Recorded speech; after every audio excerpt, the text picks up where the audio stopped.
Okay. Thank you. Welcome to the joint in-person meeting of the Technical Committee and the Interagency Consultation Group. It's Tuesday, July 1, 2025. This meeting is being recorded. If anybody online should have difficulties during the meeting, please send a message to the chat box. At this time, we'll ask Ms. Regina Harris to start the roll call and determine member participation. City of Annapolis, Anne Arundel County, Present virtually. Baltimore City, Baltimore County, Present. Carroll County, Here. Harford County, Here. Howard County, Here. Queen Anne's County, Here. MDOT, Here. MDE, Here. MTA, Present. MDP,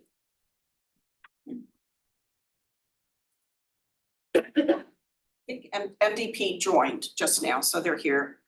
And I don't see SHA. And then from the ICG side, our board member, Brian Ulrich, Present. Catherine, MDE. Here. Sophia from MDOT. Present. Morning. Okay. All right, thank you. All right, so agenda item number 1 is the approval of the June Technical Committee minutes and the May ICG minutes. So we're going to go back and forth. The first item is approval of the minutes from the June 3rd Technical Committee meeting. I'm sure Technical Committee members have had a chance to review the minutes. If anybody hasn't, please say so.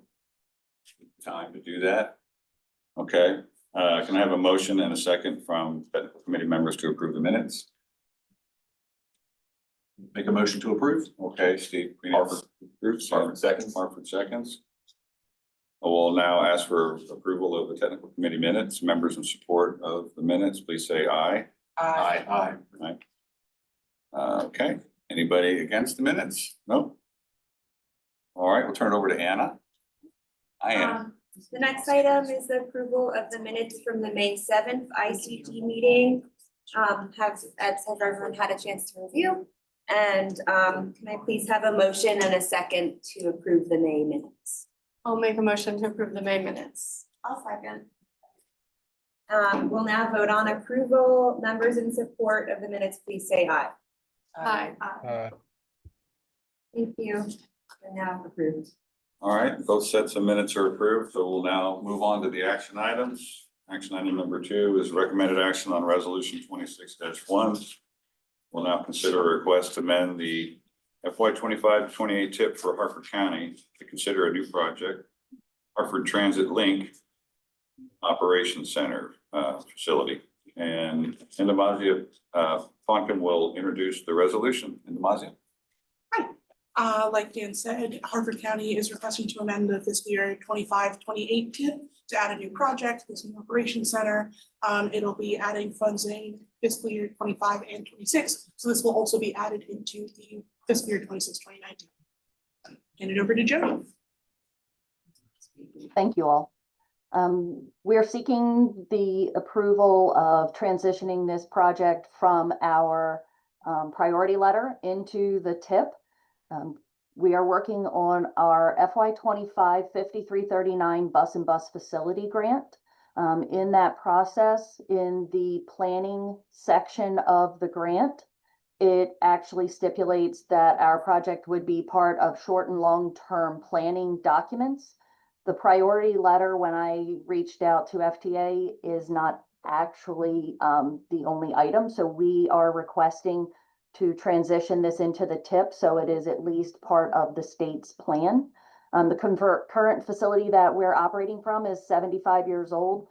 We're actually, part of our building is built on the stone foundation of the McComas barn. So we're kind of limited with how we can expand out on the current facility. Our feasibility study, we worked with WSP, it was completed. That confirmed that we were no longer able to support our services from this location or build for the future. So we did apply for grant funding from the 5339 application in FY23. At that time, we were working with a proposed CNG transition That's not going to happen now, so we are going through this process again. Same type facility minus all of the C and G elements. We can go to the next slide. So our current facility, for frame of reference, for those not aware, we're currently on 2.75 acres. Our building is 14,000 square feet. The proposal is 15 acres with a 37,000 square foot operations, maintenance, bus wash facility, and fueling. We currently are 36 parking spaces short. So where you see the buses, drivers pull out their bus for the day and then they park their vehicle and other drivers' personal vehicles in those spaces. But we are landlocked and unable to expand on our current footprint. The property that you see to the right, the county is working on securing, and that's the best I can give you on that at this moment in time. Next slide. So far, WSP has worked with us. They've completed the basis of design for this facility conditional assessment. The feasibility study has been completed. A conceptual estimate has been provided. All of these items will go into our grant application. We're working on the property negotiations. And as we noted before, we were unsuccessful in 2023. I don't believe that anybody in Maryland was successful that year with the grant requests off of the 5339. So we're going to try again this year. Next slide. So provided our grant is funded, the next steps would be design and engineer, procure a vendor, construction management, do the site work, the constructions, inspections, and approval. And hopefully by 2029, we would be inviting you all to a ribbon cutting at our new facility.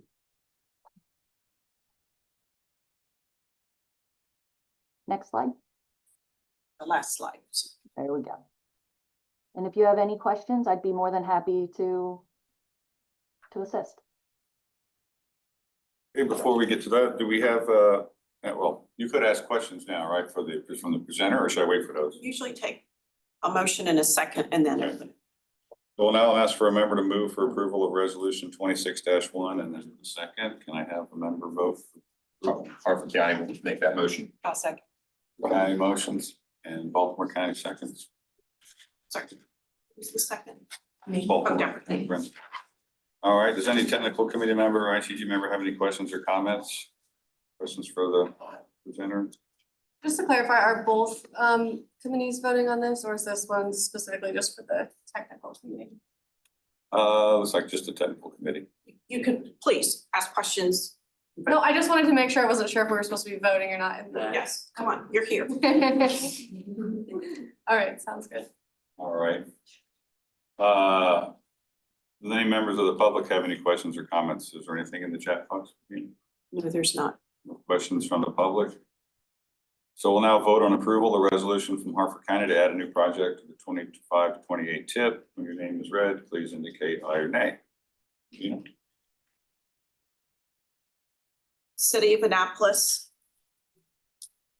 Anne Arundel County, Aye. Baltimore City,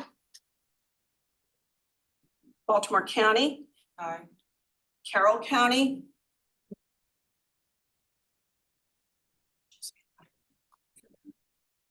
Claire, did you respond?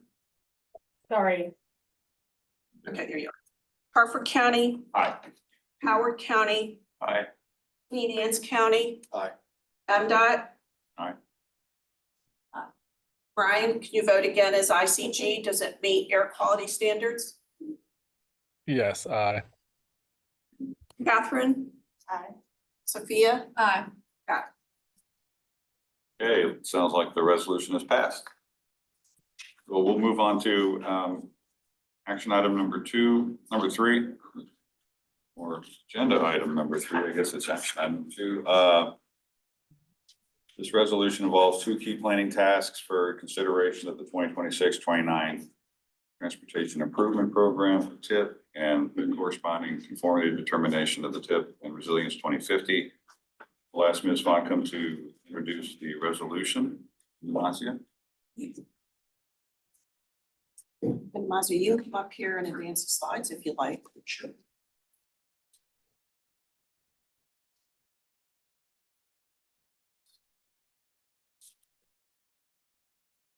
Are they presented?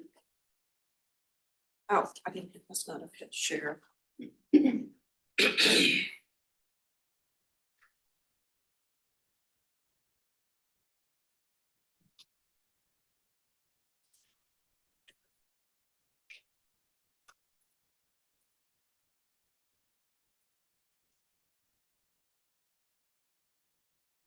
There. Thank you. Thank you, Dan. My name is Anamazia Falcom. You may know me as the TIP coordinator here at BMC. And like said before, we will be presenting to the technical committee a tip for approval of resolution 26-2, the transportation improvement plan and the associated conformity determination for fiscal year 26 through 29.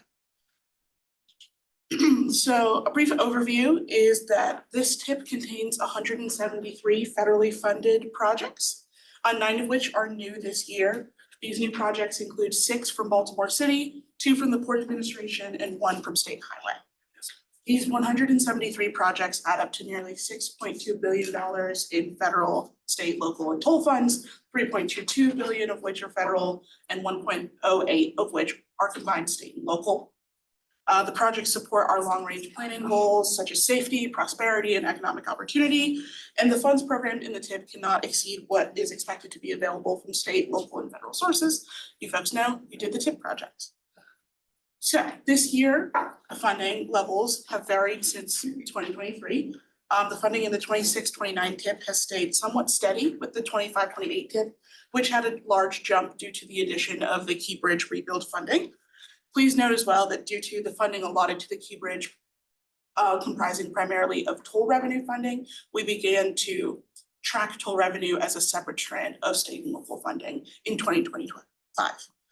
Other than this, it seems that funding has remained about consistent over the years.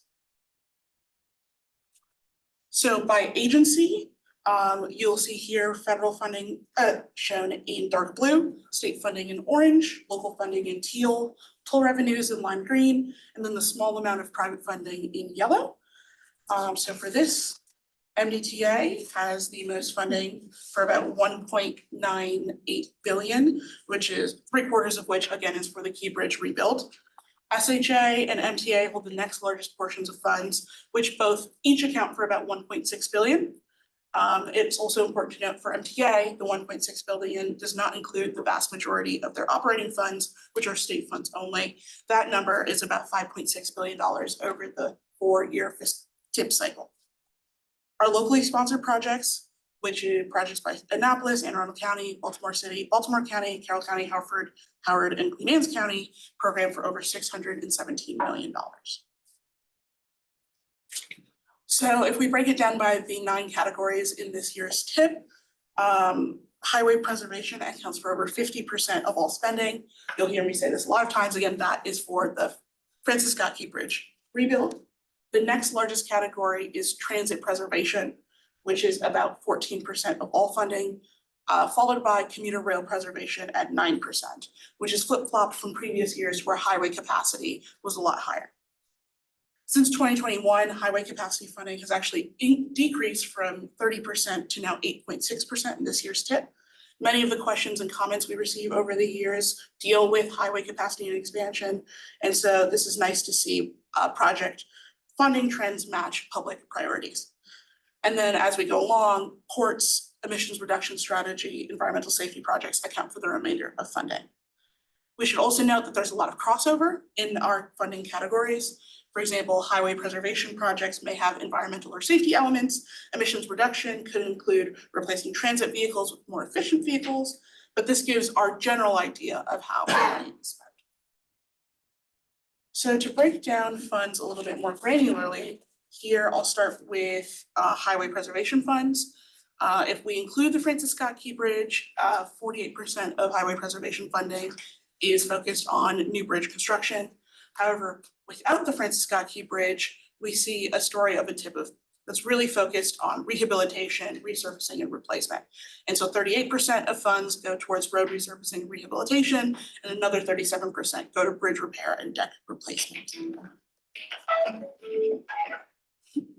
For highway capacity funds, we can break these down by project level. And so we can see that MDTA's express toll lanes on I-95 between Baltimore and Harford County, just north of MD 43, account for nearly 55% of all the highway capacity funds. And another thing we wanted to pull out that was interesting was that projects on I-95 account for 75% of capacity funds. This is a breakdown of our transit preservation funds. And so similar to highway preservation, we can take it into their larger categories and buckets. So we see here 53% of funding is going towards preservation and improvements.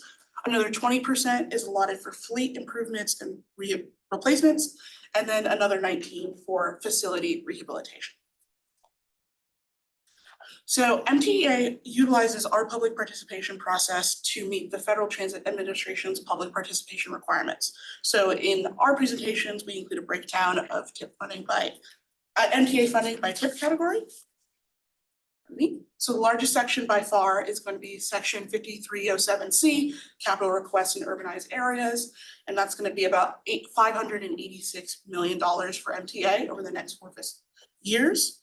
The next largest category is 5337, which are state of good repair funds, including preventative maintenance and mark improvements. And this category accounts for about $438 million. This is up from last year's $362 million and reflects the majority of projects concerning fleet improvement and rehabilitation. Next largest category is congestion mitigation and air quality, or CMAQ funds, which is at about $158 million. These are for projects aimed at reducing emissions and improving air quality. So the TIP summarizes the anticipated impact of our investments towards the achievement of our performance-based measures and targets. The requirement was first reflected in the 2020 to 2023 TIP as a result of the MAP 21 legislation. MAP 21 required MPOs to adopt and track 25 performance measures, including transit asset management, transit safety, highway safety, traffic congestion, and several others. This legislation was subsequently strengthened by the FAST Act and the IIJA. So this approach will help to improve methods to connect TIP investments with their impact on performance measures and targets. So now we're just going to go through some of the highlights of the projects in the TIP, starting with our bridge projects. So bridge projects make up 43% of all the projects in the TIP, and they are the majority of our local projects. Bridge projects are programmed with over $2 billion in funds during this TIP cycle. However, $1.5 billion is toll funding for the Key Bridge, which is currently in design with demolition activities to begin this summer. Outside of the Key Bridge, there's nearly $500 million in federal funds along with associated state and local matches going towards 73 bridge rehabilitation projects, including $12.4 million in bridge safety inspection programs in Baltimore, Carroll, and Harford counties. For our highways, we have 37 highway preservation and capacity projects that exclude our bridge projects, representing $1.5 billion in investment.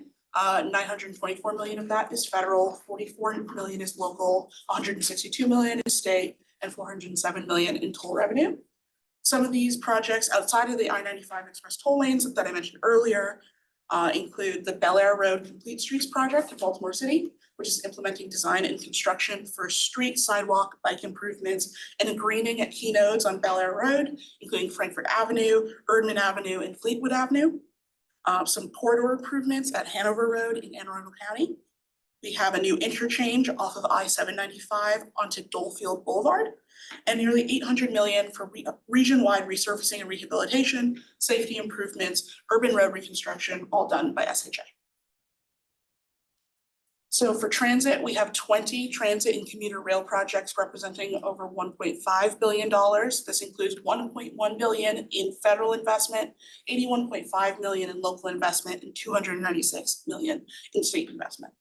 Some of these projects include the Red Line, first and foremost, which is currently programmed with $140 million in the TIP for the next 4 fiscal years. This project work is focused on alternatives development, establishing coordination and priorities with local jurisdiction and federal partners, and opening engagement and relationships with stakeholders, elected officials, and the public. Some of our other transit projects include adding a dedicated bike lane on Charles Street and other multimodal investments near Penn Station. We have 2 TOD projects in the TIP, the Aberdeen Station Square project in Harford County and the Odenton Mark Station project in Anne Arundel County. as well as MTA's transition to low floor light rail vehicles to replace their aging stock. We have 172 million invested in market improvement projects, as well as rehabilitation and construction of 3 transit centers and bus facilities at Parole, Mondawan, and Eastern Bus Facility. Here we just wanted to represent the way that the trend in funding for transit-related projects over the last 4 TIP cycles. As you can see, we've increased by about 79% since 2023. So we started at 986 million, rising to 1.28 billion in fiscal year 2025 when the red line was introduced, and we are now up to $1.77 billion in this year's TIP. In terms of engagement this year, we featured an interactive map again. If you're looking for specific projects that fall under a certain type, like highways and bridges, transit projects, bicycle pedestrian, this interactive map allows you to do that, which is on the story map, which you can find from our website. And here are some changes to be made to the TIP that have already been made or will be made by the time that the final is introduced to the BRTB at the end of this month. We are adding the project that was just approved by the technical committee, the Hartford Transit Link New Operations Center, updating project fund sources across multiple bridge projects with 100% IIJA funding. Several projects that we had required an update to their funding source in order to facilitate federal approval, and this topic is going to be covered further in the upcoming structure management planning meeting with SHA coming up in July. We also had to update several tables and charts to reflect our May and June amendment and administrative modifications. We had 20 in the past 2 months, so that was fun to update. There are also several minor updates that have been changed in preparation for the approval of the final TIP. Most are changing tense from future tense to present and adding in information that wasn't available at the time that the draft was published. Several of these appendices will be updated as well. Again, these are all minor updates to add information that wasn't available and small stuff like formatting, renumbering pages, etc. At this point, I will turn it over to our environmental planner, Anna Marshall, to discuss the air quality conformity. Thanks, Santamazia. I'm Anna Marshall, environmental planner here at EMC. And so with the TIP every year, we also have an air quality conformity determination report. And somebody entered the room. And this is because we are in a non-attainment area for ozone in the Baltimore region. So we have to conform to federal standards. And this process ensures that the projects in the 26 to 29 TIP do not make air quality worse or delay the attainment of the National Ambient Air Quality Standards, also known as the NAAQS. It requires that transportation emissions do not exceed the motor vehicle emission budgets, which are set in the State Air Quality Implementation Plan, also known as the SIP. And that is produced by MDE. And it ties together transportation planning and air quality planning. So as I was saying, the Baltimore region is in non-attainment for the 2015 ozone NAAQS, and that's 70 parts per billion. So we have to have this conformity determination report. And for our emissions analysis, we use the MOVES model, which is produced by the EPA. Working with MDE, BMC staff models the transportation emissions of NOx, which is nitrogen oxides, and VOC emissions, which is volatile organic compounds. And we want to see what's expected from the projects in the TIP from on-road mobile sources. And the model shows emissions in particular horizon years, assuming the existing road and transit network, in addition to TIP and plan projects. And this year we had the horizon years 2026, 2035, 2045, and 2050, and all 4 are showing emissions measuring below the SIP budgets. So that's good news for our region for transportation specifically. And just some of the process through the year. So starting in January, working with ICG, we developed the methodology letter, and this is sent to our federal partners and kind of outlines the pollutants that we're tracking, the emissions model we're using and the model run years. And next, ICG, we all review the projects in the TIP and we determine their conformity status, whether they're exempt or non-exempt from conformity. And then BMC and MDE run the EPA developed model called MOVES, and MDE supplies the official results. And BMC staff writes the conformity determination document associated with the TIP and the methodology determined by ICG. And then the document and the emissions results are available for public review for 30 days leading up to today and eventually the BRTB meeting at the end of July. And yeah, you can find more info on the story map like Andamazia was sharing, and I think that's all I have. Turn it over to Gina. And if you need to check anything as you're leaving, we have a copy of the draft TIP and draft conformity document here. So for the public comment period, Monica is on vacation, so I'm filling in. We did have the 30-day comment period as required. The team recorded a presentation which was available on the website throughout that time period. There were 19 outreach events. I'm very thankful that it was in May and not now because they probably would just not survive it. And then we did receive comments from individuals and organizations. And Mariam's here. Mariam helped since Monica's away. Some of this infographic, you can see there were 41 commenters, 110 subscribers, 59 survey respondents, and 407 responses. And then we always ask a couple of questions, what do people think about the TIP? And in this case, how satisfied with current infrastructure? It's not the best picture, and we'll provide you with a little bit more of this information. We also, in the past, we had asked about the CTP. Do people know what it is? And a few people do, but they don't really know, most people don't. So this time we asked, how familiar are you with your local CIP? And you can see over half have some familiarity, which is really good for the jurisdictions. I think that's good, and we'll continue to talk about the backbone of the TIP is federal dollars. The backbone of the state's CTP is state dollars.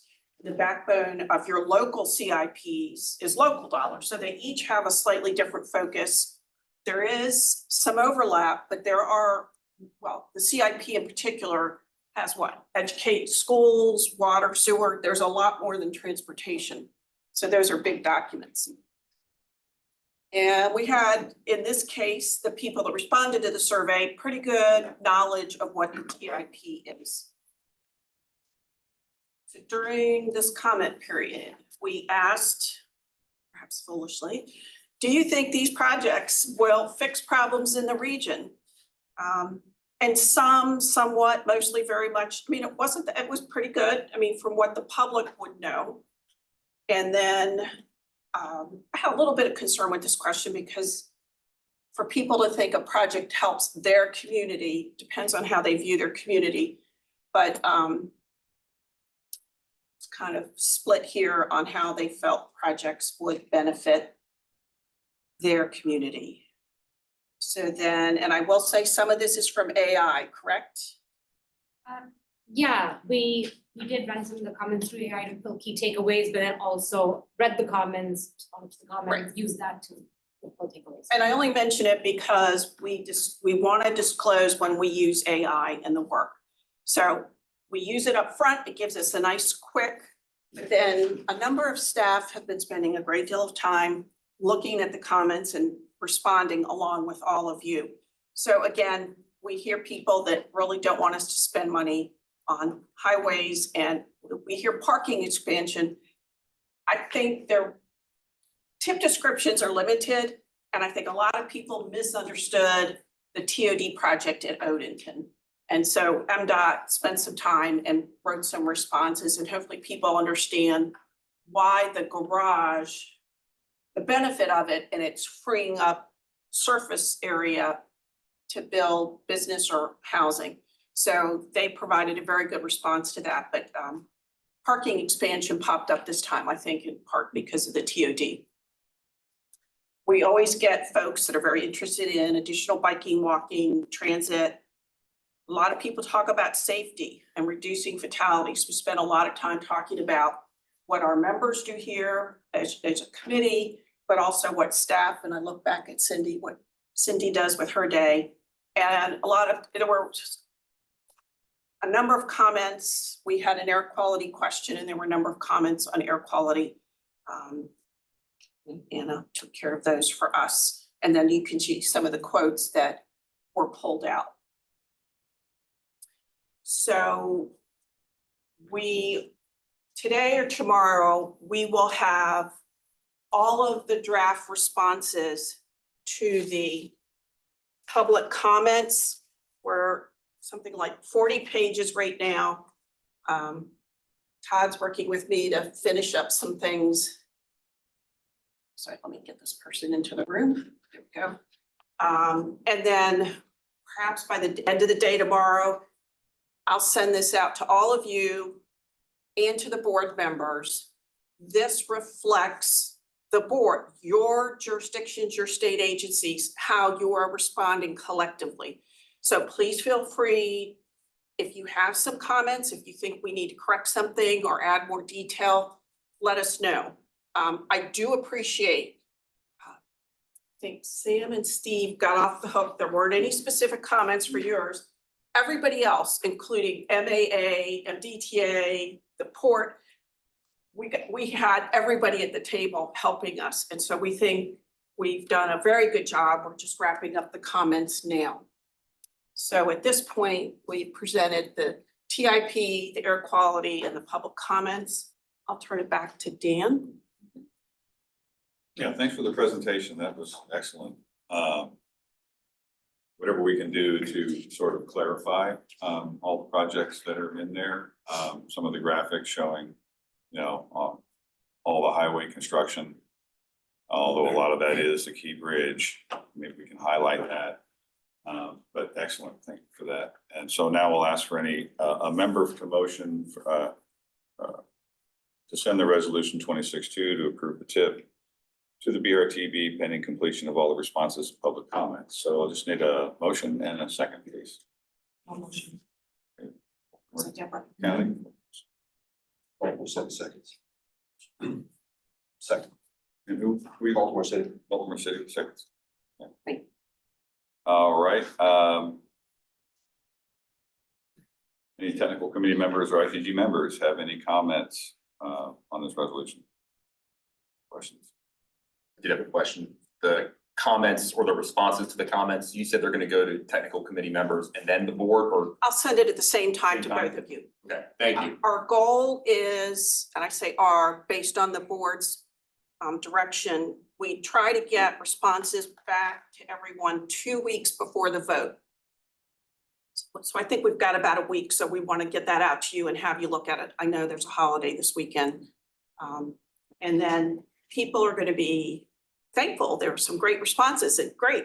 But if people take exception, they don't think it was good a response, they want to reiterate lack of support for certain projects, then they have the opportunity to attend the board meeting virtually or in person and talk directly to the board members. Okay, I did have a question, if you don't mind. I was looking, in relation to our VOC emissions and NOx emissions. Our modeled emissions are well below our budget. We're making great progress there. We're doing a really good job. This shows a lot of, we're far below what our budget could be. Right. And we're a non-attainment area.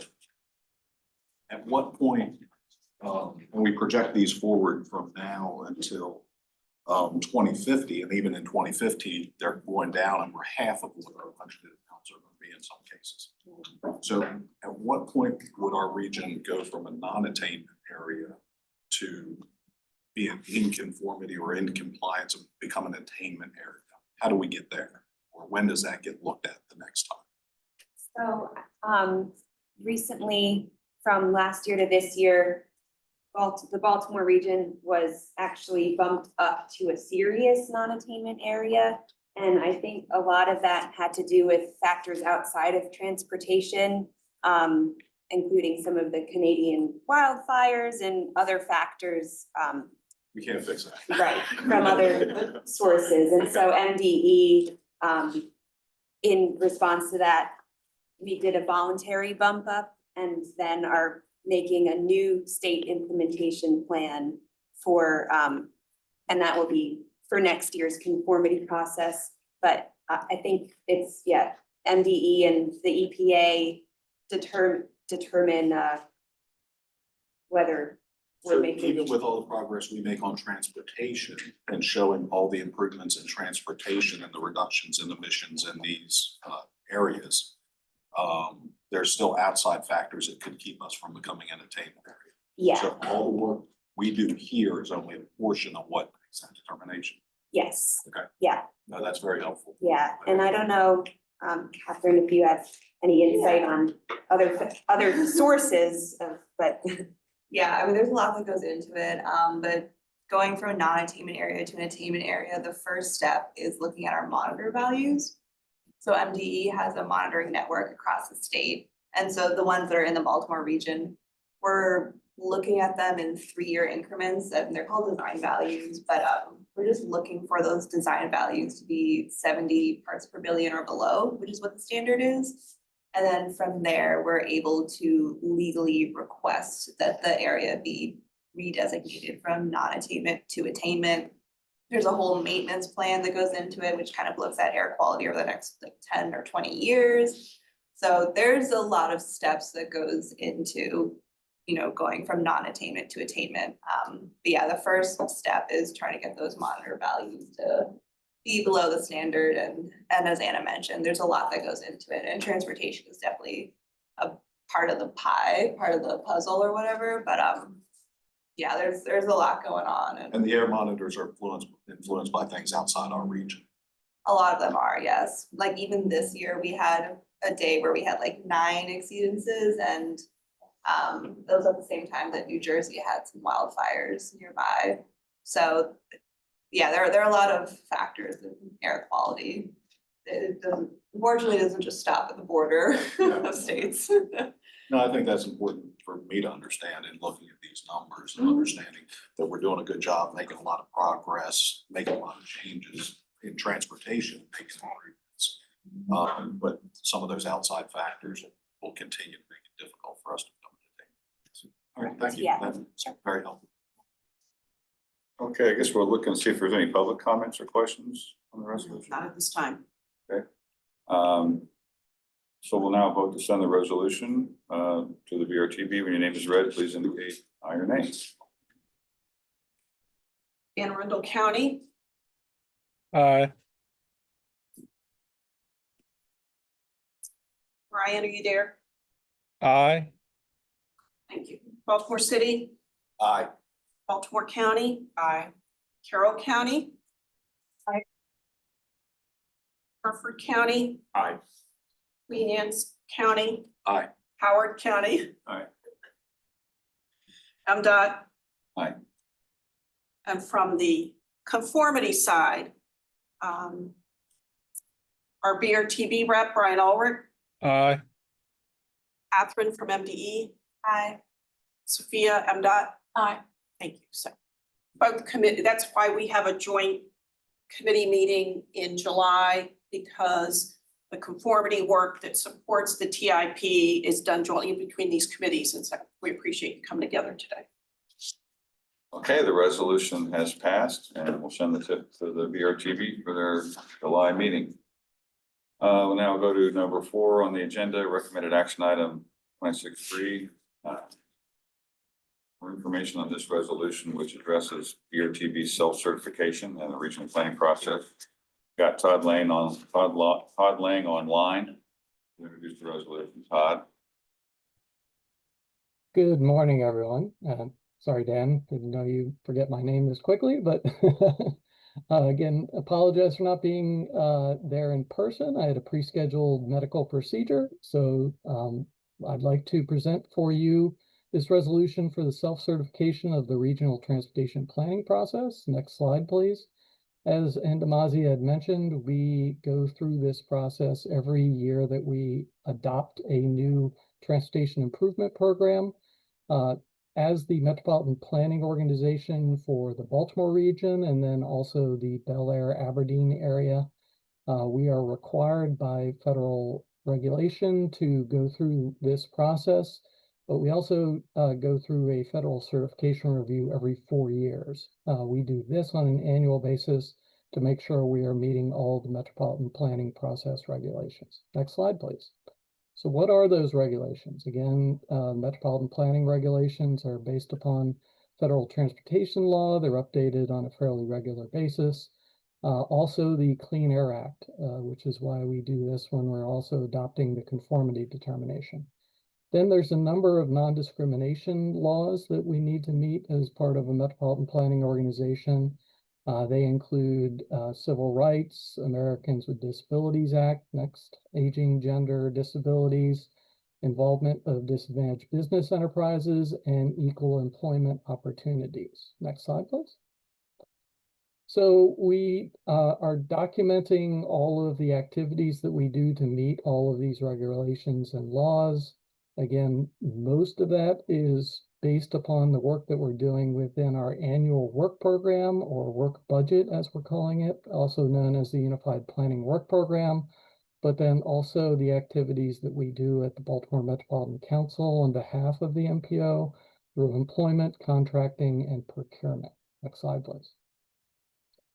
So some of the changes in this latest self-certification, we're continuing to reference our new public involvement tool, working with the Transportation Corps. This is an online group of individuals who review different activities at the Metropolitan Planning Organization. We also are documenting the requirements for performance-based planning and programming. Again, there's a number of different targets and reporting requirements that we do through that program, including updates to the highway safety performance targets. Again, there's reference to the updated work program and work budget for the fiscal year 2026 Unified Planning Work Program and the associated DBE goal that was passed back in April. And then references to the recently adopted TIP just a couple of minutes ago and corresponding air quality conformity analysis. And then we're also reflecting some of the changes of language per some of the new federal guidance over the past couple of months and years. So with that, we asked the technical committee to move forward the resolution for the self-certification of the MPO planning process for the Baltimore Regional Transportation Board. Happy to answer any questions. Turn it back to the chair. Okay, thank you, Todd. I'll ask for a member to move for approval of resolution 26-3 and then a second. Harford County moves for approval of resolution 26-3. Sam from Harford County moves. Howard County. Second from David Cookson, Howard County.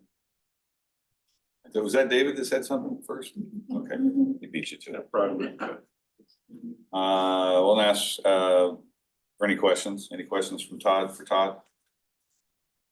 Okay. Anybody in the public asking any questions? You don't have anybody online, members?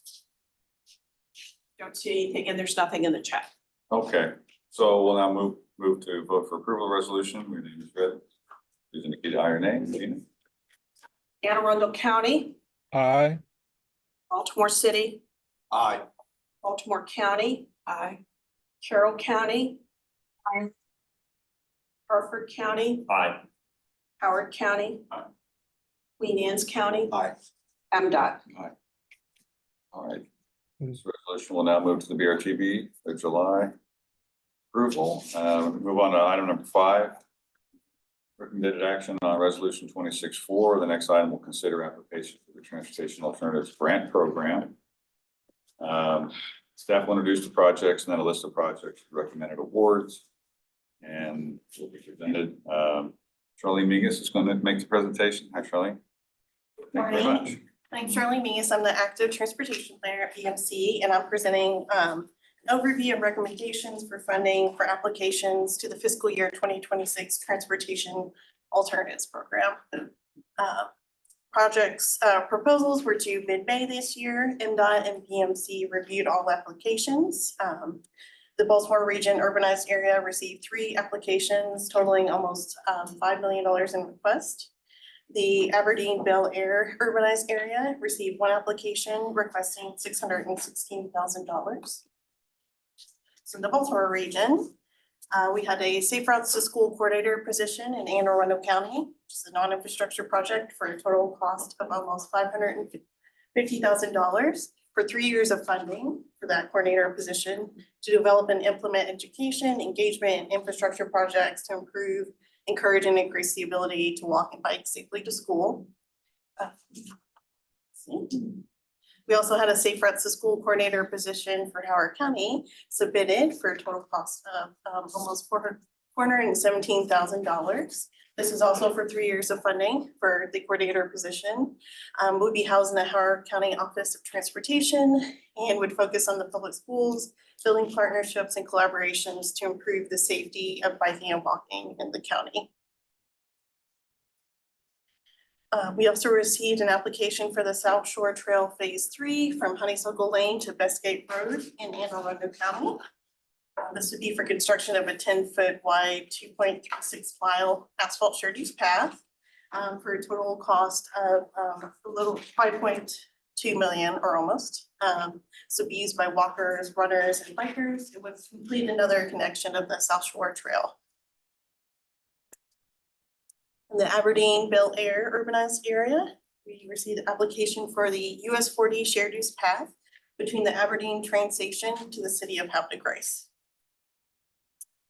The total cost submitted was for $770,000 with completing 30% design of a 10-foot wide, 5.1 mile asphalt shared use path from the train station in Aberdeen to Erie Street in Havre de Grace. This would create a dedicated, separated, low-stress facility for cyclists and pedestrians that connect key destinations between the train station and Havre de Grace. It's on a corridor that has a busy 4-lane divided highway with over 26,000 vehicles daily and speed limits ranging from 30 to 55 miles per hour and currently lacks adequate safe infrastructure for non-motorized travel. The following projects are recommended for full funding. The Anne Arundel County Safe Routes to School Coordinator, the Howard County Safe Routes to School Coordinator, and the US 40 shared use path. Thank you. All right, so we'll make sure a motion to approve first. And I have a motion for approval of resolution. Ever, County, I'll second. Sam from Upper County. And Gina, would you like to? Are there questions from any of the Oh, members? Sorry, questions from any members? I have a quick question. Have we funded positions before out of the TA? Yes, it's not been here for 4 years now, not within that time period. It's been a while. What's happened kind of around the state is around COVID, a lot of the Safe Routes to School programs just kind of faded away and didn't come back. So this is kind of a initiative that's supported by the state and the region to kind of bring back these Safe Routes to School coordinator positions. Infrastructure is really important, but also these kind of positions really help promote biking and walking for our school age kids and safety. So No, I think it's a good idea. And Meg Young at MDOT is I think the person that's leading this. And I think she's prepared a packet, a toolkit, something that will encourage members to try to seek funding to bring back these positions. So if any other jurisdiction is interested, Meg Young has information about it. Great, thank you. And these are 3-year positions. So is 100% of the funding and the match coming this year out of this budget? yeah, for Or the is 3 it years. incremental over Correct. the next 3 years? Are we committing? It's future from funds? just this year's funding. Okay, Yeah, so- and it would spread out for the 3 years. So when a jurisdiction gets this 3-year position, they're guaranteed, if it's funded out of this budget, we pass Correct, everything. yeah, but it wouldn't come out of future budgets. Okay. And the goal with that is you need about 3 years to really establish a program and get that going. And the idea would be then it would be funded, continuing forward outside of the TA program. And it creates the certainty you need to get Yes. that established. Correct, yeah, Okay, thank you. So just to be clear, only 4 applications correct. came in. This is off the side though, the TLC program is coming back. Yes. How has that been looking in terms of the number of applications? They're not due until the middle of the month. Keith, have any come in July yet? 16th, they're due. I've had a couple inquiries, so I know I am anticipating several applications. coming Okay. in. Good, thanks. I might talk to you later about that because yes, I have a reason. Okay, so there were 4 applications. Staff were recommending 3 of them for funding. The project that did not is a great project. It was more than double the amount that the region has. We just don't have the money to fund it at this time.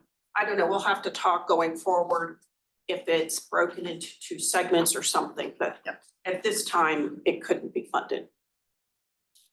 I just wanted to thank Charlene for all the help with the US 40 shared use path application because you all led the concept plan originally for that project.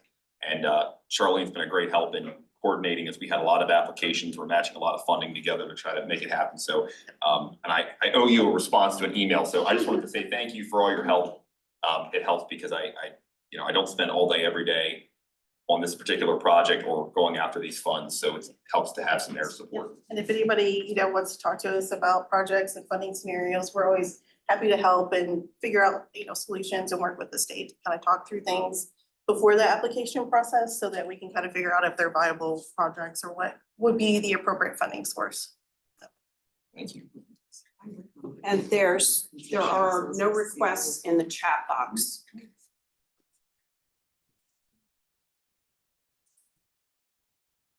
All right, well, so we'll ask for members of the public if they have any questions or comments. There's nothing in the chat Nothing in box. there, sorry. So we'll now vote on the resolution. Your name is red, indicate aye or negative, Gina. Anne Arundel County, Aye. Baltimore City, Aye. Baltimore County. Aye. Carroll County. Did you all hear Jody? Jody, are you there? Claire. Jody, Claire, sorry. Hartford County, Aye. Howard County. Aye. Medians. MDOT. Aye. Thank you. Looks like Claire came off mute. I just couldn't hear anything. Claire, are you there? Did you support this resolution? We're gonna say yes. Maybe an audio issue, yeah. And this one's not for the ICG to vote. All right, so we're going on to item number 6, election of officers for the committee to serve in FY 26. Last month, slate of officers was presented to the nominating committee. We were on the slate of offered Baltimore County for chair and Hartford County for vice chair. So at this time, if there are any additional names on the floor, any additional names? No. Okay, then I'll ask for a member to move for approval of the slate of officers and then a second.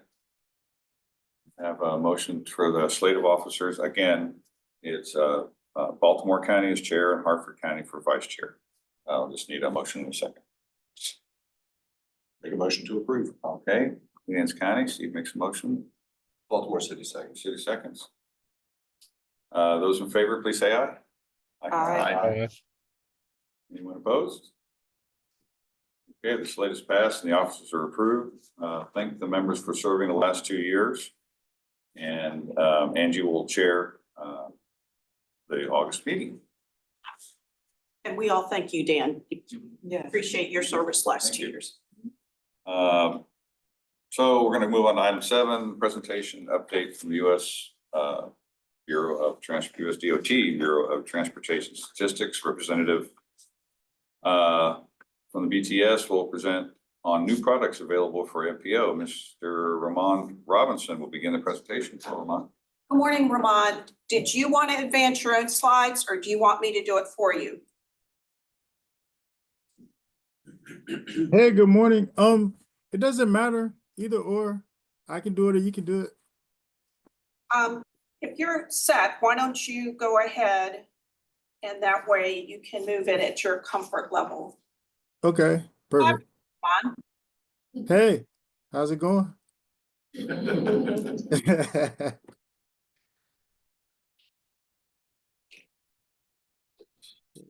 You should be able to open your PowerPoint at any time.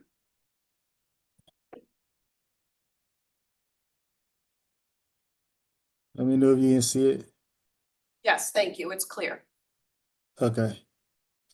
So, good morning, everybody. Thank you. I did want to come on to talk to you guys about the Bureau of Transportation Statistics. So the first thing, and some of the transportation data analysis products that we have, the first thing I had to tell Todd was that there are like 30 slides that I sent to him. He's like, well, you only got about 20 minutes. And I was like, it's perfect. It won't be, we won't glaze anybody over. We won't go through 30 slides. They're really just pictures, just kind of point to what's on the website and what data we do have available. So I'm going to advance and let me know if it advances because I can only see it advance on my side. I can't see it on your side.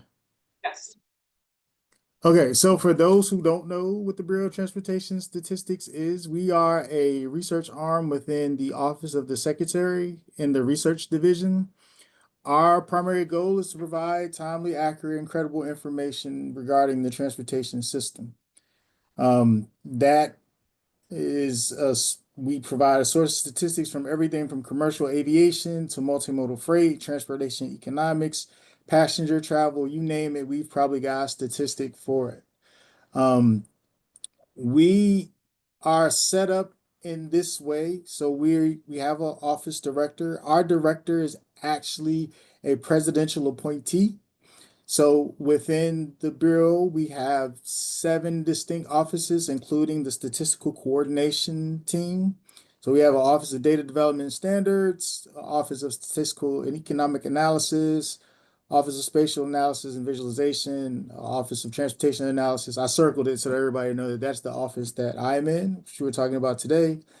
The Office of Airline Information and the Office of Safety Data and Analysis. And then we also have the Office of Information and Library Sciences, which actually is the housing of the National Transportation Library, which is indeed a true library. Has anybody ever used the NTL before?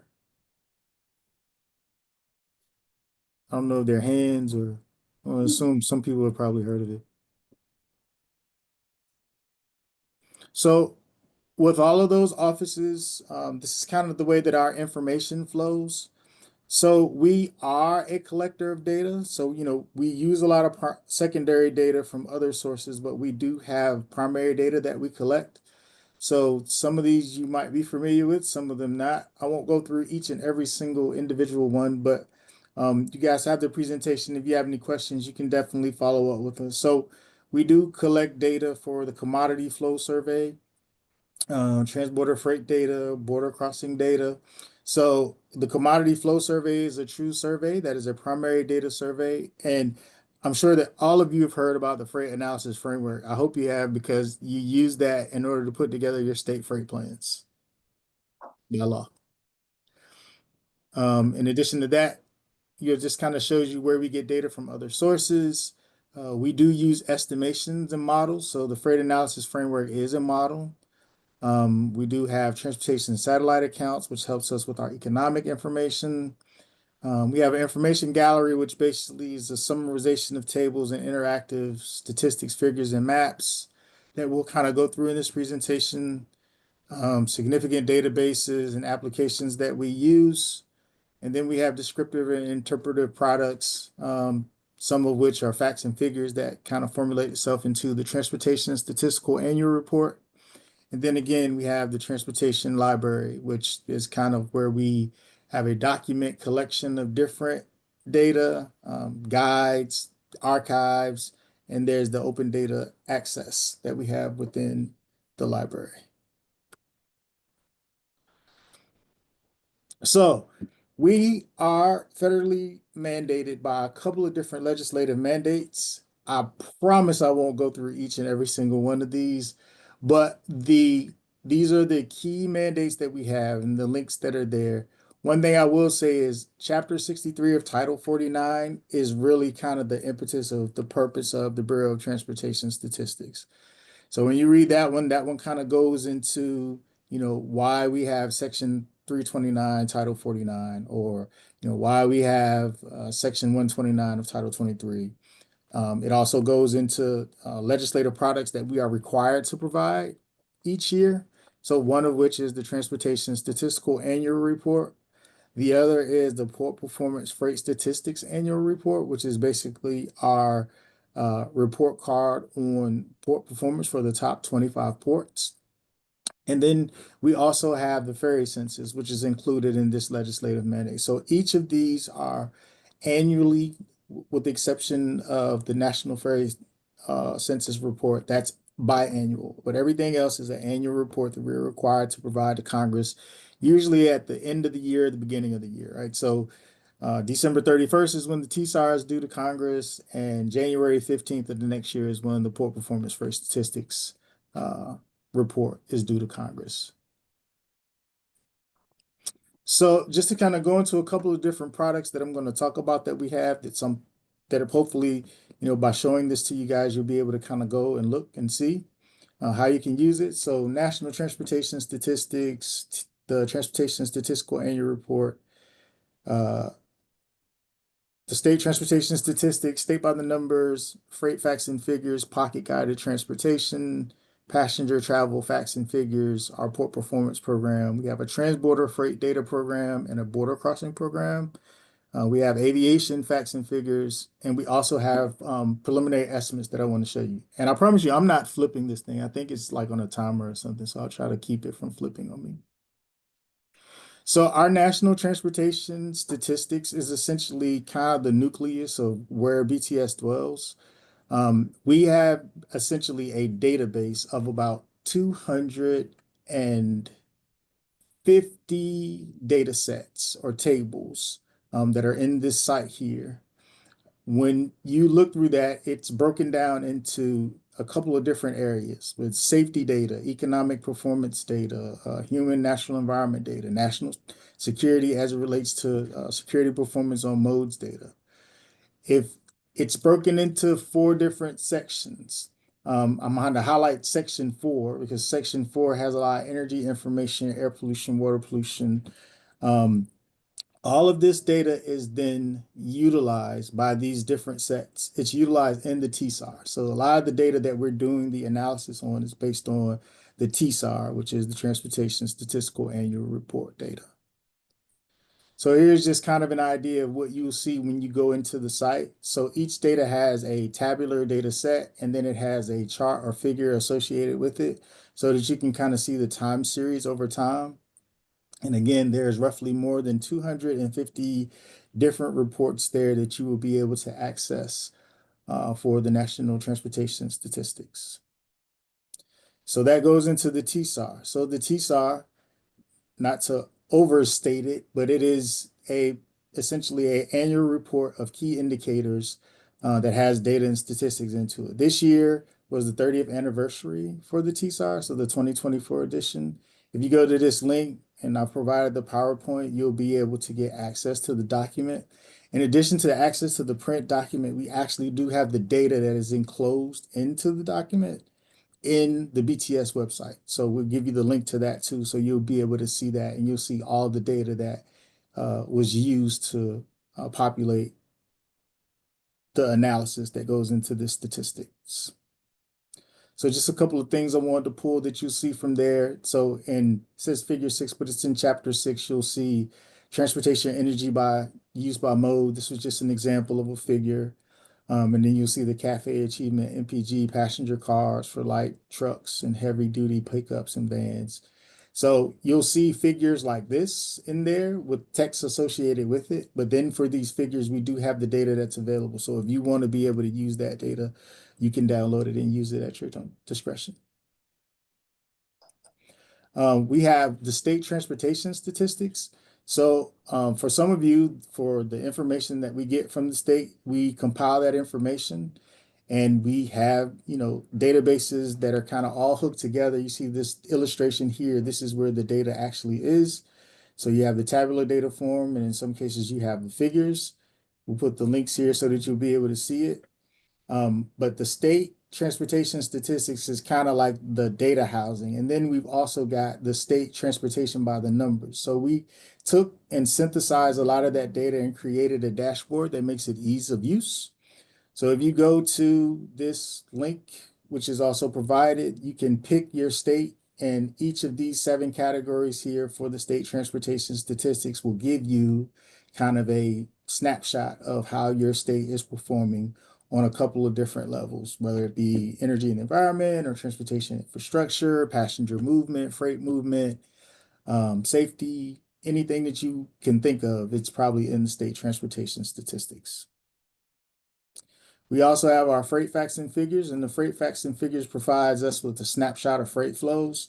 So just like you guys are utilizing the FAF for your freight plans, I would also implore you to kind of look and see what's in the freight facts and figures, because what it does is it breaks down the data into these 8 different categories that you see here on the right side.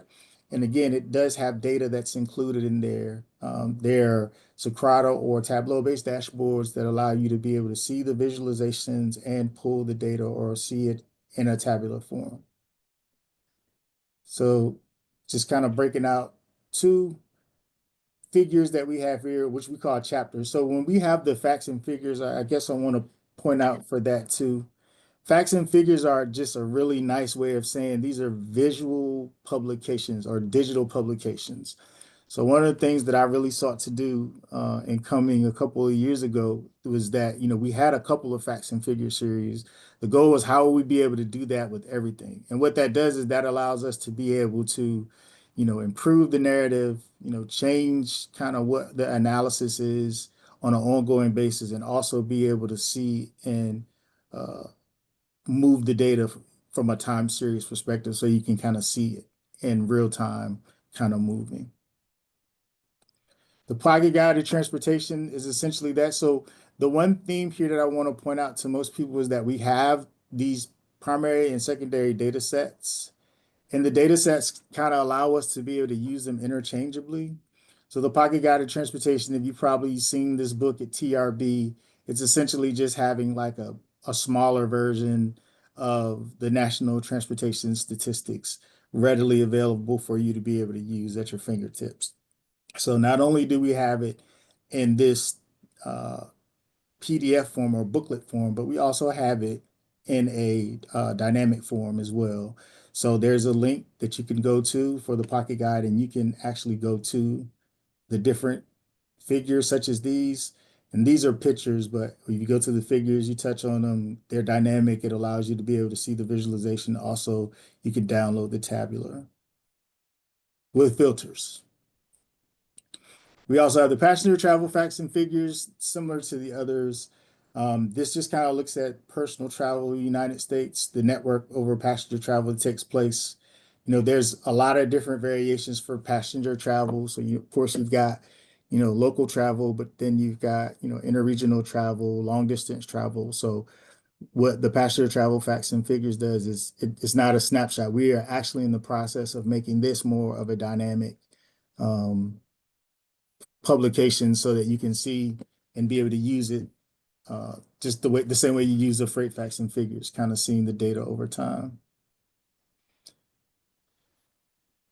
So in addition to that, we have a port performance. So I talked about the port performance freight statistics annual report. So within our port performance program, we have a lot of different things that we look at, but specifically, most of it is based off of, providing different data and analytics as it relates to port performance. This is really key, particularly now as we start to get into evaluating the way the supply chain is being impacted and different data that we're able to use from there. USA Trade Online, I don't know if you guys are familiar with that, but that is a data source that we use.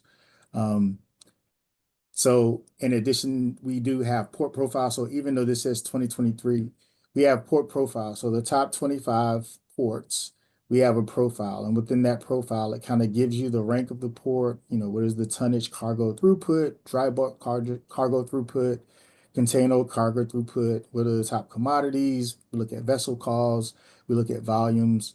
It's just a lot of different information as it relates to the ports. and we have a profile for each of the top 25 ports in the port program. In addition to that, we just added this year, we have something that is called the Waterway Information Management Monitoring System.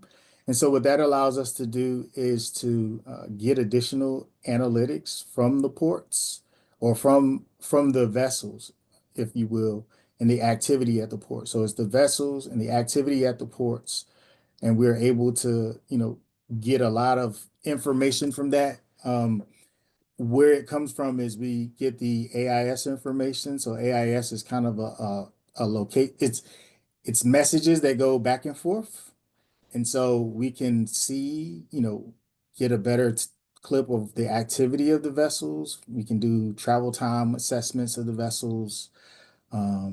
What type of vessel it is, where it comes from, kind of a IMO of a vessel. So it's kind of all encompassing, and it allows us to, be able to put more information into port performance and also inland waterways. So that was one of the places where, as it relates to port performance, we definitely want to make sure we had more information related to inland waterways. I don't know if you guys know, but a couple of years ago, or that has been happening with, the issues with the Mississippi and the ability to be able to move goods and commodities down. So we now have the ability to get information that now allows us to do analysis for our port performance program. Our aviation facts and figures. So we just started this program this year. So again, in the same tone of trying to make sure that we make our publications more dynamic. So this aviation facts and figures allows us to be able to look at passengers, freight, airfares, flights, performance, financials, general aviation, fuel. We can even look at the fleet mix of what's happening for airports. This seems, we put it out, this seems to be really integral. So, airports, or we get a lot of questions or, data calls, if you will, where people will ask us different questions related to each of these topics. So we thought that it would just make sense to come up with something that will allow it to be ease of use, so people can now come here, in addition to asking us different questions, they have the ability to be able to seek out the questions themselves. It's just kind of a little bit of what you'll see in the inside there. So this one's here to my right, or here is the passengers by year. So we're actually able to see the passengers, domestic passengers, outbound international passengers, and inbound international passengers, which asserts itself to how many passengers we actually carry. And then on the right, this was actually a data point that we were asked about, could we find out how many passengers were impacted by delays or canceled flights? So we were able to get that information. So here you see where if a passenger is impacted by a delay or a canceled flight, we know how many passengers that is. We also know, where, from a time standpoint, where that is actually happening. We have a transborder and freight data and border crossing. So what our transborder data is we have a bilateral program that allows us to be able to look at the movement of goods between the United States and Canada and the United States and Mexico. And so this data that we have here, we pull it, it's census data, it's called FT900 data, and it's the international trade data. And so what we've done is we've synthesized this data so that we can actually see by port name, by commodity value and weight, and by location, what is moving where and to what degree. This year, we just added another feature to this where we're now able to, because the data comes in at a lag, so we put together a model that allows us to be able to model the lagged months so that we can now see or get a good justification of what can be in store for the commodities movement by value and by weight. And border crossing. So border crossing is essentially CBP data that we are able to get. So you see here it has the different, call them ports, but they're really, areas of entry. So we get this data each month, we synthesize it and analyze it. And so we're able to see, whether it's a bus, whether it's a truck, whether it's pedestrians, So we can see, the type of vehicle or not vehicle movement, motorized or non-motorized movement in between US and Canada, US and Mexico. And there's also, bus is one. So we've got a data spotlight that we looked at because we were really curious about, bus, meaning, passenger bus that's going from United States to Canada, or passenger bus in the South that's going United States to Mexico, and how many people were actually being transported. So we can look at this in a couple different ways. It allows us to be able to look at it by the states in which the border crossings are, or we can just look at the border crossing in itself. But this is a query tool that we've been able to kind of synthesize a lot, and it's got a lot of a heavy utilization, particularly as it relates to looking at the crossings by rank. Lastly, so the preliminary estimate. So one of the things that we've been trying to do more is to do more preliminary estimates. And so we can do that. So we, a lot of our data is in databases, and we pull it out and we put it into these, filtered based user interfaces. So, we get data, but there's always some lags to it. So a team here actually came up with a way to do preliminary estimates for market data for passenger employments. So what you see here on the screen is you see the bars, which represent the actual number of market employments. You'll see this orange line. You see the orange or yellow. It's kind of hard for me to tell the colors, which is basically TSA checkpoint travel numbers. And then you'll see this kind of reddish line, which is the fit. So this is the model fit. So essentially, in so many words, what we did is we used a methodology that will allow us to use TSA checkpoint data because it's a stable data source and it's public data. And we could use that to extrapolate what or particularly get a preliminary estimate for what we think the months that we don't have the employment data for. So when we put the model on it, this is the fit. And so one of the things that I will point to is, so the blue bars are actual data. The orange, again, is the TSA data, and the red is the fit data. So you can see that the fit, or the model that we are using, is pretty consistent with the T100 market employment data. I know I just said a whole lot. So definitely have a lot there for you guys to be able to utilize in BTS. A lot of products, a lot of different tools that a lot of people don't know about. So definitely want to get to this group because I think it'll definitely be helpful. And then if you have any questions, I mean, I have a couple of the staff here that work on a lot of this stuff. So if there are any questions that you might have, we have time for that. You can ask a couple questions. But if we run out of time, I put my email here, and then the addresses to how you can get access to us in BTS, and also there are links to each of the data products that I've shown you guys here today. So I'll stop there. I know that's a lot. Thank you, Ramon, for that presentation. I think we'll hold questions for emails. So if anybody has an email we got Ramon's email, you can ask him a question. So we're going to move on to item number 8. Thank you, Ramon. All right, the presentation here is for the needs assessment project. Walker Freer and Noah Levine of ICF present the public engagement results and policy recommendations for the transportation needs assessment. And Zach Kaufman, BMC, is going to introduce both speakers. Yeah. Morning, everyone. So the transportation needs assessment is a project to discern needs and priorities of folks in the Baltimore region. And this is really a preparatory project for the upcoming long-range transportation plan. We're working on another project for the LRTP, the scenario planning project. We hope to wrap both of those projects up by the end of the summer, and then use both of those projects to inform the launch and the development of the LRTP, specifically goals and strategies and project prioritization. So Walker and Noah are here to present the work to date on the needs assessment, and I'll let them take it away. Great, thank you, Zach. Good morning, everyone. I'm Walker Freer with ICF. In addition to being joined by Noah, we're also being joined today by Mike Morris from PRR, whose team facilitated the survey and focus groups, which we're going to dedicate some time discussing today. So he's on the call to answer any technical questions about the public engagement methodology. But I'll also note we're preparing a much more detailed report summarizing the survey results and findings that will be included in our final report and distributed later this summer. Next slide. All right, so a high-level agenda of what we're going to cover today. We last came to you all in January when we were formally starting to kick off this project.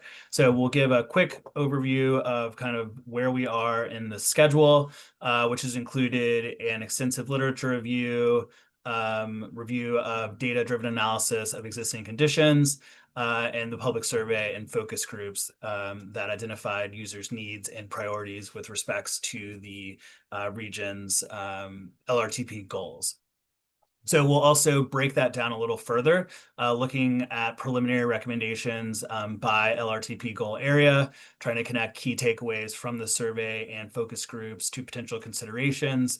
And that'll focus on updating the strategies, scoring criteria, and performance measures under the goals. We will not be looking at modifying the actual goal language for this effort, and we will mostly be focusing on potential new performance measures. So we will not be modifying or removing current ones. So I'll note that the recommendations today are really more preliminary and intended to kind of spark some discussion or thoughts from this group. So we also welcome your input on these components, either after today's presentation or afterwards by email, or if you would like to set up some time to discuss with us at a later date, certainly open to that as well. And we'll end with some next steps and questions from the group. And I'll just jump into the next slide, Noah. Thank you. So as I mentioned, we really kicked this off in December and January. And the effort there was reviewing existing reports and research with respect to users' needs and priorities in relation to the region's transportation system. This spring, we conducted an analysis of existing conditions. So we were really assessing the underlying causes of transportation challenges in the region. And those findings were packaged into an interactive ArcGIS story map designed primarily for the public. So it's less technical, more kind of not as heavy on our transportation lingo, trying to be a little more approachable. So we'll share the link for that later in the presentation. And then this spring, we administered a public survey region-wide online and facilitated 4 focus groups to dive deeper into the needs and priorities expressed from that survey. So we're currently finalizing policy recommendations based on the results of the survey and the focus groups, and preparing a report that'll synthesize the entire effort, which will be shared later this summer. Next slide. So I'll skim through this rather quickly, and Noah, you can just go ahead and pull up all 3 here. Thank you. So we reviewed more than 30 documents published by state, regional, local, and other entities in the BMC region. I won't go through these one by one. This presentation, I imagine, will be shared with the group afterwards. So we really focused on MDOT specific efforts, BMC specific efforts, and then also did look at several other reports and research conducted by Johns Hopkins and some other institutions in the Baltimore region. So if there's anything that you feel that we missed that we can go back and kind of take a look at, please let us know. But otherwise, we mostly conducted this last winter, and it really created a strong foundation for the rest of the project. Next slide. So the story map that I mentioned, we'll share the link to that. Again, the intended audience is more for the general public. So it's less on the kind of technical side and more focused on kind of being relatable to people that use the region's transportation system on a daily basis. So the story map illustrates the region's existing transportation system services, details the conditions of those services, so highway condition, transit conditions, highlights demographic, economic indicators, and analyzes access by both driving and public transit. So we encourage you to take a look at this story map. It really packages a lot of great information into a very easy to navigate product. Next slide. So we conducted a region-wide public survey in March and April, and this included a strong emphasis on gathering responses from residents of lower opportunity areas in the region. Survey questions focused on understanding experiences and opinions on the usage and satisfaction of the overall transportation system, public opinions on each LRTP goal area, and priorities for future improvement, transportation improvement and investment in the region. So as I noted, to augment the survey, Mike's team conducted 4 virtual focus groups with members recruited from the survey database, and two of those groups specifically were recruited from lower opportunity areas to get insights on transportation challenges and issues that they face. So informed by the survey findings, the survey, the focus groups really did give us some good insight and anecdotes on how people travel around the region. It's kind of a balance between the quantitative element of the survey with the qualitative side of the focus groups. And the findings from the focus groups will help us shape the LRTP strategies and scoring criteria. And additionally, from the focus groups, we invited several folks to participate in a video that'll summarize some of the kind of more people and user-focused transportation challenges that is also a product of this effort and is being refined as we speak. And so now for the next section to kind of break down preliminary recommendations by goal area, I will pass it over to Noah. Thanks, Walker. Appreciate the introduction and the project overview. So as Walker mentioned, we're getting in now to the meat of the presentation here with respect to some preliminary policy recommendations for the BRTB to consider, especially in the context of the LRTP update, as Zach mentioned at the outset. The idea here, again, is to present some pretty high-level takeaways from the survey and focus groups. Mike in PRR generally has prepared a much more detailed breakdown of the results by mode, geography, and other demographic characteristics. So this is really just the tip of the iceberg with respect to those findings, and then the connection to policy recommendations. I'll note that we've used the goal areas from the current LRTP as the organizing principle for this presentation, as well as the forthcoming report, which will synthesize the entire transportation needs assessment effort. For each goal area here, we've included one slide with its respective strategies and scoring criteria, a slide or two on relevant takeaways from the public engagement exercises, and finally a slide with some policy recommendations. While we're not proposing revisions to the existing performance measures, as Walker mentioned, we've just included them here for reference. Our understanding is that there might be it might be worth expanding this list to potentially reflect some of the priorities that have come out of the stakeholder engagement. But of course, any revisions to this list, as well as the strategies or the scoring criteria themselves, would of course have to be adopted by the BRTB as part of that LRTP update process. So again, just getting some initial thoughts here around potential additions to this list. So the first goal area here is improve accessibility. And as defined in the current LRTP Resilience 2050, this entails identifying and supporting multimodal options and systems that promote equity, are resilient and sustainable, and enable all individuals to reach their destinations safely and seamlessly. Just a few strategies under this goal area relate to increasing transportation options, ADA compliance, affordability, active transportation facilities, in addition to system connectivity and continuity, and also transit frequency, reliability, and scheduling. So there's quite a bit under this single goal area. The current scoring criteria for project prioritization consider the degree to which the project supports complete streets and access to jobs, with some specific considerations for EJ communities. So getting into some of these survey results, we found that respondents' top accessibility concerns generally pertained to active transportation facilities, that is missing or ill-maintained sidewalks and bike lanes, followed by traffic congestion and concerns related to public transit generally.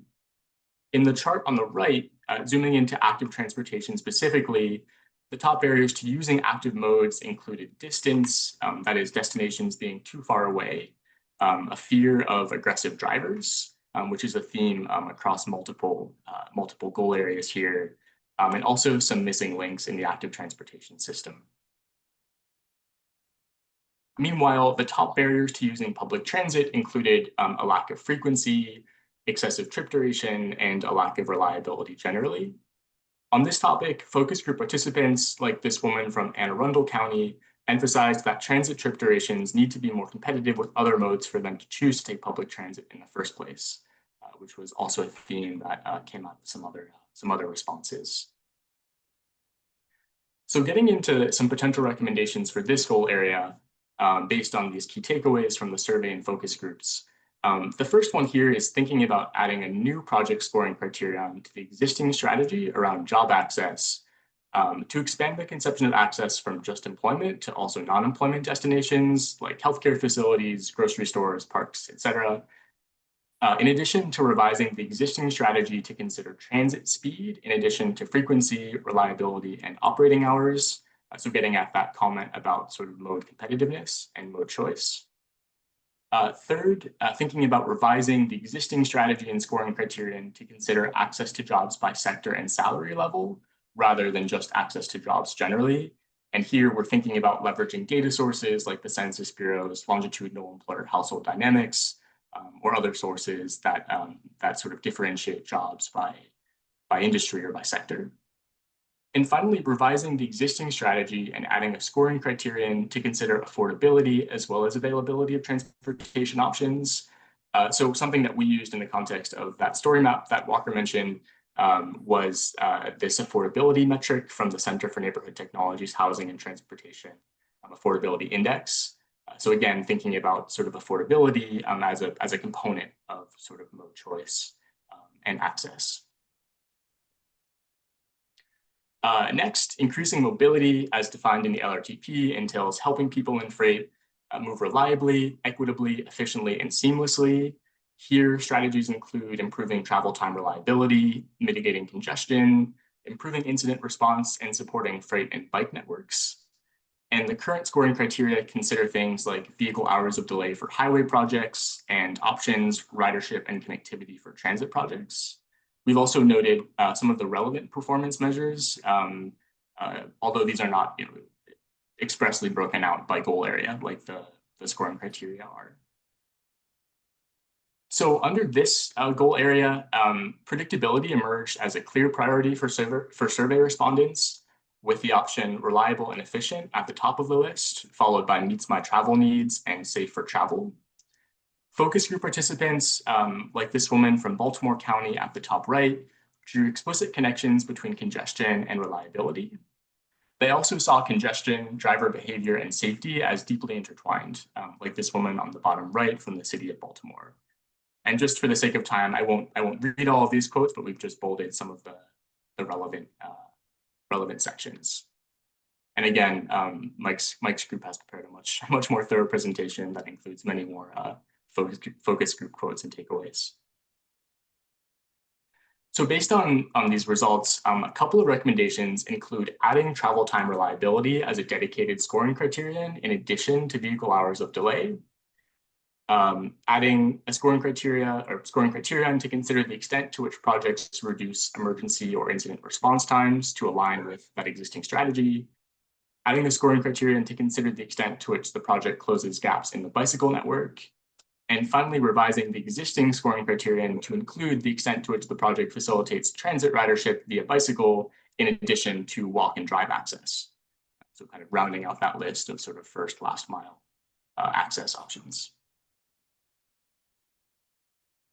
So system safety or improving system safety currently entails reducing the number of crashes, injuries, and fatalities experienced by all users of the transportation system toward meeting Zero Deaths Maryland. Current strategies include employing performance-based planning, transportation system management and operations techniques, and effective countermeasures for both motorists and non-motorists. And the current scoring criteria consider alignment with a state highway safety plan and specific countermeasures for highway projects. And then for transit projects, the degree to which the project improves safety and security. And again, we've noted the sort of relevant performance measures in the bottom right. Getting into the focus group results and the survey results here, notably the top safety concerns for survey respondents were aggressive drivers and distracted drivers. So again, a bit of a theme there. Whereas second tier priorities included things like speeding vehicles and a lack of safe spaces for non-drivers on roadways. Meanwhile, many focus group participants, like this man from Howard County, saw cars and drivers as the root cause of safety issues, but said that those impacts were felt across modes.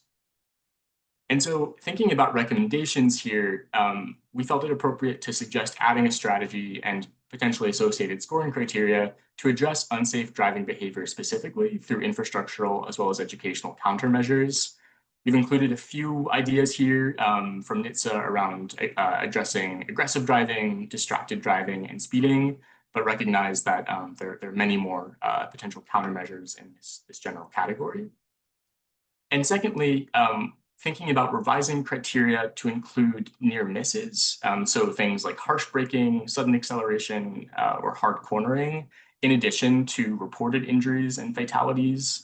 And this is something that's becoming generally easier to track or will become easier to track as automakers deploy increasingly connected and or autonomous vehicles.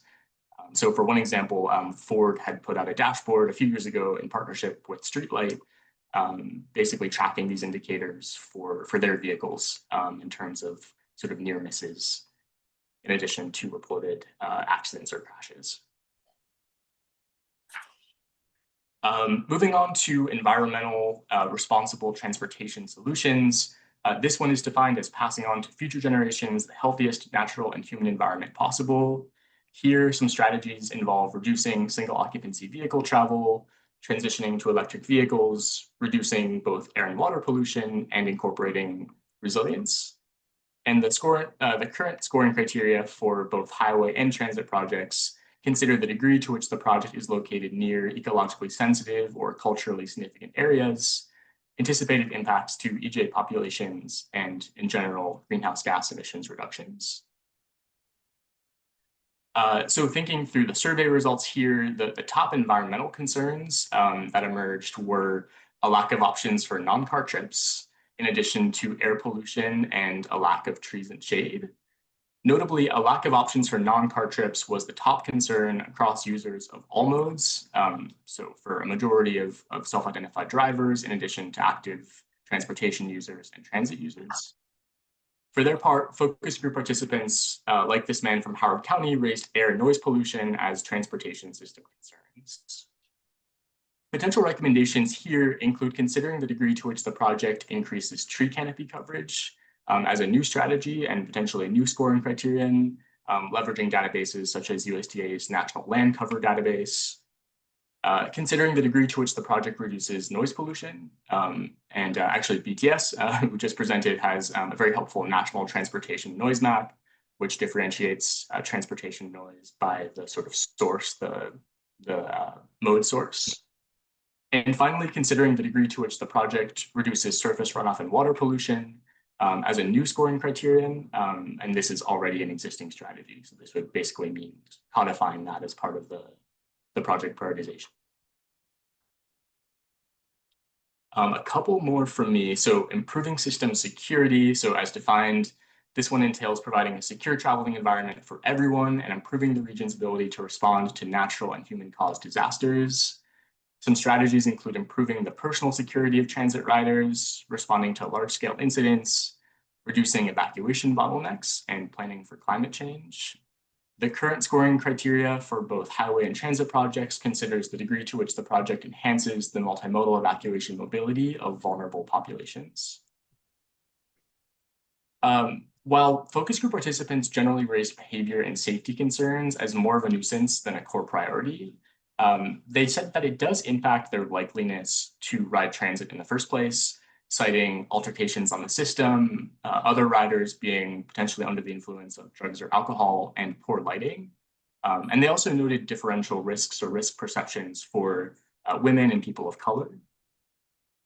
And so the recommendations here, in turn, include expanding the scope of the existing scoring criterion to apply to all residents, with additional considerations for vulnerable populations, as opposed to just considering vulnerable population groups.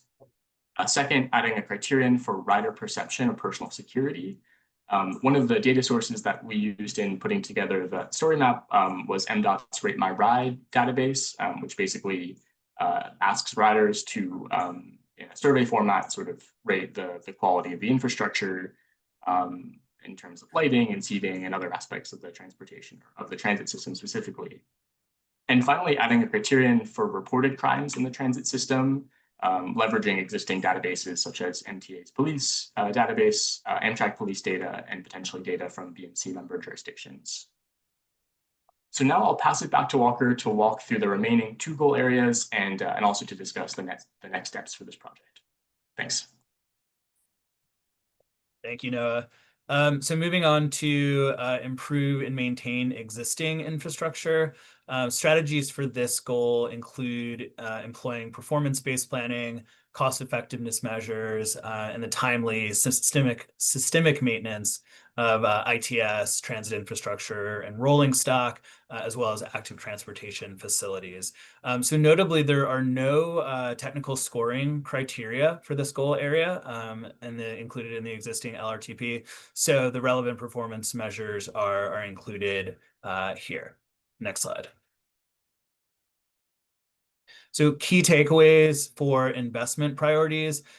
Transit is a clear priority among survey respondents, with a slight preference for service enhancement over service expansion. Secondly, active transportation improvements were also rated highly following transit. And notably, there's a minimal interest in roadway capacity expansion. So only 12%, the second lowest option here on the left side to prioritize transportation improvements. Next slide. So potential recommendations here include codifying select performance measures into the scoring criteria, just to provide a little more guidance on how infrastructure projects are kind of graded as part of this process. So adding dedicated scoring criteria, such as reducing emissions from construction or maintenance activities. So this could be pulled from the FHWA's infrastructure carbon estimator. Also considering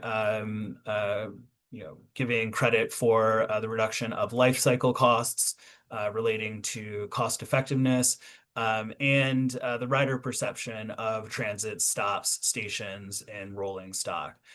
So utilizing existing data that might be pulled from MDOT's Rate My Ride app, or using other survey or engagement opportunities to get information on rider perception of facilities. Next slide. So promoting prosperity and economic opportunity. Strategies here include coordinating land use and transportation decisions, considering affordable housing and economic development, also the consideration of tourism, providing context-sensitive infrastructure, and considering the harms and inequities associated with prior transportation investments in the region. So the current scoring criteria for highway and transit projects consider whether the project leverages existing state assets and programs to revitalize communities. Next slide.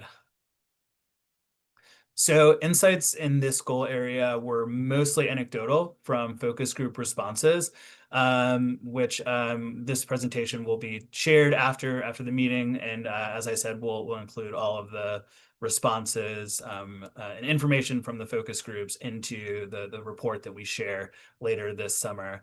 But potential recommendations include adding a criterion for shortening the distance and trip times between essential origins and destinations.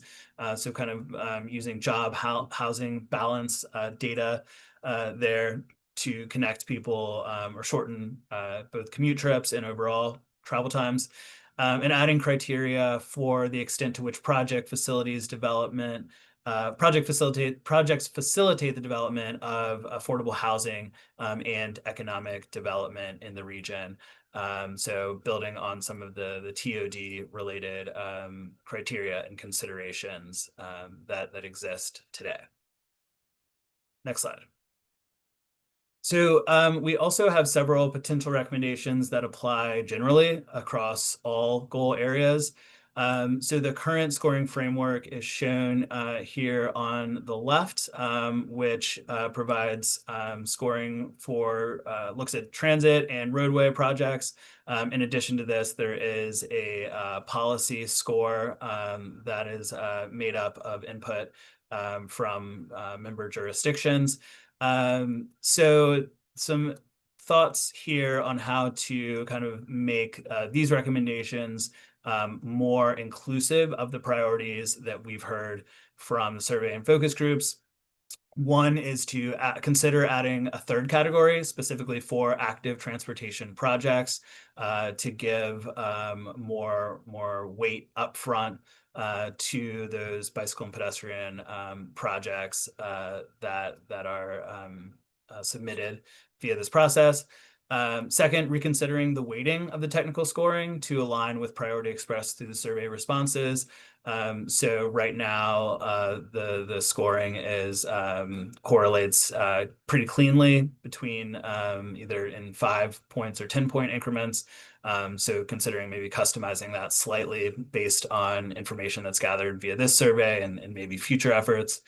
And then ensuring that the goal areas are clearly differentiated from one another. There's sometimes blurring between strategies and scoring criteria, specifically for goal areas like accessibility and mobility, to ensure that all strategies are actionable and quantifiable as they relate to the scoring criteria.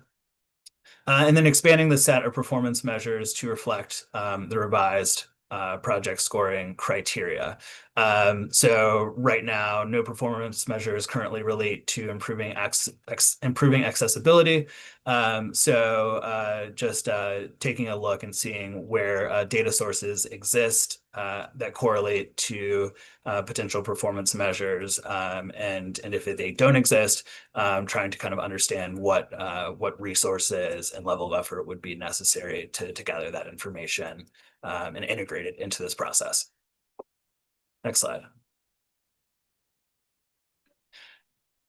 So as I mentioned, this month we're developing the final report that'll synthesize the literature review, analysis of existing conditions, which is largely consolidated in the story map, and the survey and focus groups findings. We are also kind of in tandem working with BMC to develop the final policy recommendations for the BRTB with respect to the strategies, scoring criteria, and potential new performance measures. And the video that Mike's team is developing will showcase follow-up interviews with focus group participants. And we're hoping to have that available for our presentations later this month, which next up we'll be presenting to the Transportation Core, highlighting the survey results and focus group findings, and we'll present the finalized policy recommendations to the BRTB board on July 22nd. So in the time that we have remaining, want to kind of open the floor to any questions or comments from this group as it pertains to this project. I have one. So a couple, I guess this is kind of a question and a comment rolled into one, but travel time reliability, like, just wondering how you relate that to a single project. Secondly, in terms of safety, I know that I drive the Baltimore region a lot, and part of my stress is not just the condition of the pavement, but the design of a lot of the interchanges, access ramps, things like that. You know, there's a good one at 695 and 295 where they replaced the guardrails. Well, they're gone the next month. They're replaced again. They're gone the next month. Those same places cause stress. I'd like to know if there's any way to capture that. The stress of the system itself, if that can be gauged somewhere along the lines, but just want to throw that out if anybody else had any comments. I can respond briefly to the first question about sort of travel time reliability, which is to say that something that we've found, for other MPOs and even some state DOTs is that in the context of project prioritization, oftentimes part of the score, in fact, a large part of the score comes from the sort of existing condition of the corridor of the facility in question. So I think that metric in particular would correspond to the sort of existing performance of the kind of corridor or sort of the project area with respect to travel time reliability. And so a project would score higher, let's say if the corridor that it's kind of planned for has like a worse rating in terms of the kind of existing condition of that facility. That's the thinking there. Okay. Yeah, interesting. And just a comment, I think, people are concerned about increasing the number of travel lanes, expansion projects, but there's going to naturally be some of those. And if they could be sort of categorized too as safety improvements, say the one we mentioned here, those, we know that the interstate system, a lot of the entryways were designed not for today's horsepower. And, that has to be considered too, if there's any correlation between the number of crashes. So we look at fatalities and injuries, but just the number of crashes themselves, there's no injuries, but if that could be captured. And is there any correlation between the type of vehicles that are on the road today? Has that affected this, the safety on the roads? Just curious about that. Deborah? I just wanted to know, were they able to delineate from the public comments where they were coming from, how many, or the percentage coming from each county? Yeah, so we do have a breakdown of the responses by jurisdiction, by member jurisdiction, and I think maybe even further breakdown geographically. But Mike can speak to that in terms of the kind of underlying demographics of the survey responses and where they were coming from. Yeah, as Noah said, we do have our survey responses broken out jurisdictionally. I know some of the VMC folks have access to that and could probably share if you'd like, but definitely in our fuller report and share some key findings and any interesting takeaways from how jurisdictions broke out across our survey responses. Okay. Other members, any of the members online? Question. No question. Okay, so it sounds like that we want the survey to respond to the changing in how it's going to respond to changes in vehicle types. Is that what you're trying to get to in terms of safety? No, I'm just getting to it's the perceptions. Yeah. Questions. What's the perception of safety on the road? It's a little bit of a deeper dive, I think, than the metrics we're just seeing here. And I don't know if they can be captured, but maybe something great. Yeah, because we're going to be scoring projects. So it's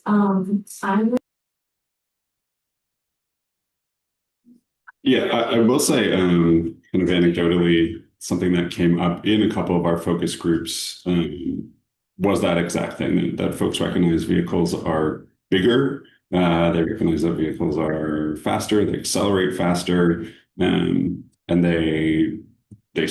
several folks spoke to that as a safety concern. Again, how to interpret that into a measure is a different question, but it is for sure something that that came up as a perception in respondents for sure. Yeah, obviously feeds into aggressive Yeah, driving. so I guess my question or comment really feeds into the long-range transportation plan. How do you should be expecting the plan to be reacting to outside things that are coming from the outside that the region doesn't have control over? And we have to react to these things, or should the plan look at and say, what can the federal government do about those outside forces in terms of vehicle speeds, vehicle weights, and things like that, where you're shifting the burden in some ways to the locals to react to things that are being run by the federal government? Is that something that we would be thinking about in the long range? Yeah, Cindy's not in the room, but I don't remember if it was the last TIP or our work program, but somebody was making some safety comments that we don't have any control over, even say MDOT. And so we said we would write and try to get like NHTSA, other agencies, try to get it on their work program to address it. So that is something we could consider.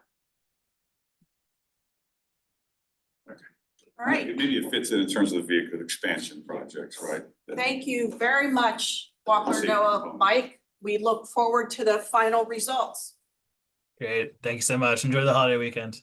Thanks, everyone. Okay, so we're on to other business. The next technical committee meeting will be Tuesday, August 5th. It's a virtual meeting. Is there any other business today?